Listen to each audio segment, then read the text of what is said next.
पहले भी इसके बारे में टिप्पणी रखी थी।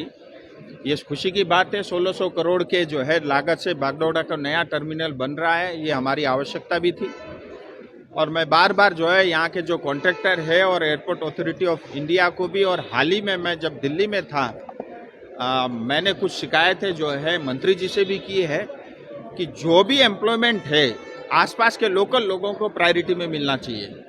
और जो कुछ भी अब बड़ा कॉन्ट्रैक्ट तो वो तो ऑनलाइन, वो तो ग्लोबल टेंडर था, उसमें हमारे गांव के लोग तो शामिल नहीं हो सकते, लेकिन वो भी कई तरह के सब कॉन्ट्रैक्ट करते हैं। और मैं ऐसा चाहूँगा कि कॉन्ट्रैक्टर को ध्यान रखना चाहिए कि लोकल लोगों को ज़्यादा से ज़्यादा इन्वॉल्व करें, और मुझे जितना गुस्सा कम आएगा इस विषय में उतना अच्छा है। राजू जी, कल परसों आप भेंट किए हैं नितिन गडकरी जी से, क्या बातचीत हुआ, इसके फायदा क्या आएगा हम लोग? देखिए, मैं यहाँ का इंफ्रास्ट्रक्चर कनेक्टिविटी इम्प्रूव हो इसके लिए काम कर रहा हूँ। अभी जो एजुकेशन और हेल्थ को भी मैंने इसमें शामिल किया है और कुछ दिनों में उसके बारे में भी कुछ घोषणाएं आपको सुनने की मिलेंगी।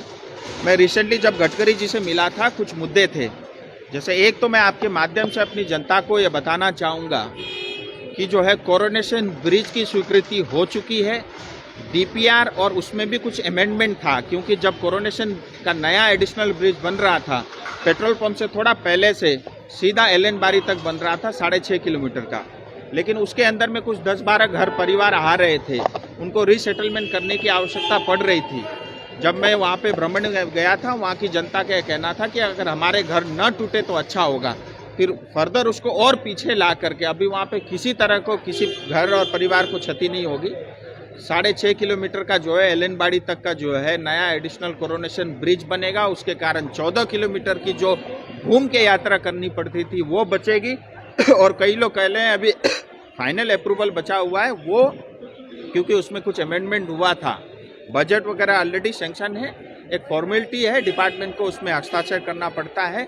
लेकिन मैं आपके माध्यम से कहना चाहूँगा कि 1.5 से 2 महीने के अंडर में उसका टेंडर जो है पब्लिकली रिलीज हो जाएगा। एक दूसरा, बालासन से लेकर के सेबोकैंट तक रोड बन रहा है, अगले साल जो है अक्टूबर-नवंबर तक वो सड़क बन के तैयार होगी।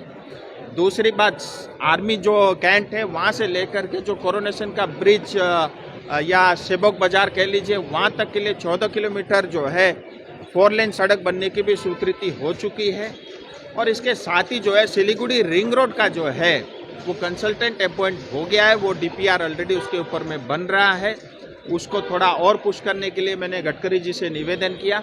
इसके साथ ही NH 55, आप देखिए अंग्रेज के समय बना, कितना अलाइनमेंट के साथ जो है NH 55 बना हुआ है, लेकिन PWD NH डिपार्टमेंट जो स्टेट के अंदर आता है, उनके अंदर में मुझे लगता है टेक्निकल एक्सपर्टाइज नहीं है या वो रख रखाव करने में वो असमर्थ है। तो NH 10 की तरह ही मैंने NH 55 को, क्योंकि ये हिली एरिया में पड़ता है, और NHIDCL को भी सौंप दिया जाए। ये भी जो है गडकरी जी से मैंने बात की है। और साथ ही क्योंकि दार्जिलिंग जाने के लिए जब से देश आज़ाद हुआ उसके बाद कोई नया अल्टरनेटिव या 1 इंच सड़क भी चौड़ी नहीं हुई है, तो जो रेल और रोड है NH 55 का, वो दोनों को मर्ज करके एक ही बनाएंगे, तो 10 फीट से लेकर कहीं कहीं 20 फीट तक सड़क चौड़ी होगी और कम लागत में एक हमारे को एक अच्छा अल्टरनेटिव सड़क मिलेगी।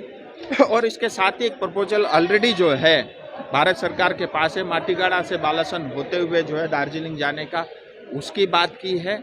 और ऐसे तमाम चीज़ें जो इंफ्रास्ट्रक्चर से रिलेटेड थे वो सब बात की है। और मैं इतना जानता हूँ नितिन गडकरी जी जिस भी काम उनके पास, जिस तरह का भी काम लेकर के जाते हैं, उसके अंदर में हमको हमेशा जो है एक पॉजिटिव आउटकम देखने को मिलता रहा है। राजू जी, मेरे लिए लास्ट क्वेश्चन, रंगापानी लेवल क्रॉसिंग क्या हालत में है अभी? रंगापानी जो है लेवल क्रॉसिंग की हालत ठीक नहीं है। लोग घंटों वहाँ पे जो है जाम के कारण फंसे रहते हैं। भारत सरकार ने 100 करोड़ की स्वीकृति दी है। मैं आपके माध्यम से गौतम दा से निवेदन करता हूँ, प्लीज़ एक NOC दे दो। और गौतम दा को भी ज़रूरत नहीं है, वो DM से ही मिलना है। और आपके माध्यम से मैं DM मैडम से भी निवेदन करता हूँ, एक नो ऑब्जेक्शन सर्टिफिकेट दे दो। भारत सरकार, भारत ने पूछा है, नहीं, वो मेरा काम नहीं है, वो रेलवे का काम है। और 10 रिमाइंडर जा चुका है और उसके अंदर में अभी तक जो है कुछ भी जो है आगे बढ़ा नहीं है। और आप कह रहे हैं तो मैं एक बार स्वयं भी DM से बात करता हूँ। हमने चलो ठीक है, नहीं मांगा, आप दे दो। अब मांग रहा हूँ, अब दे दो। आपकी नीयत देने की नहीं है, लिखित दिया हुआ है, वो मेरे पास जो है उसका मेरे पास प्रूफ भी है, और कितना रिमाइंडर गया है और पूरे पश्चिम बंगाल का कहाँ एनओसी पेंडिंग है वो डाटा भी मेरे पास है। ये वाला रेलवे आप अपना पेज पे थोड़ा अपलोड कर दीजिए, क्योंकि आपने बोला। चलिए, धन्यवाद, थैंक यू।